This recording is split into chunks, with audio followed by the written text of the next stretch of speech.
মহিলাটিকে আমি বললাম যে হে আমার মা, আপনি একটু বলুন তো আমি যে দৃশ্যটা দেখলাম এটা কেন এমন হলো, কেন এমন হয়েছে একটু বলো।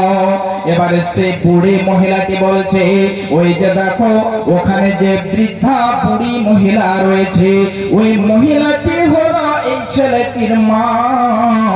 এই ছেলেটি যখন পৃথিবীতে ছিল তখন যেন তার মা তাকে, সেই ছেলেটি মদ পান করতো, নামাজ পড়তো না, দিনের কাজ করতো না, এমন সময়তে মা যেন তাকে বলতো, হে আমার সন্তান, হে আমার কলিজার টুকরো, তুমি যেন মদ পান করছো, এই মদ ত্যাগ করে দাও, মদ পান করবে না।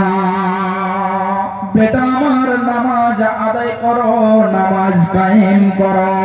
যখন তার মা এই কথাগুলো বলেছে, তার মাকে বলছে, মা তুমি শুধু আমার সামনে গাধার মতো চিৎকার করেছো,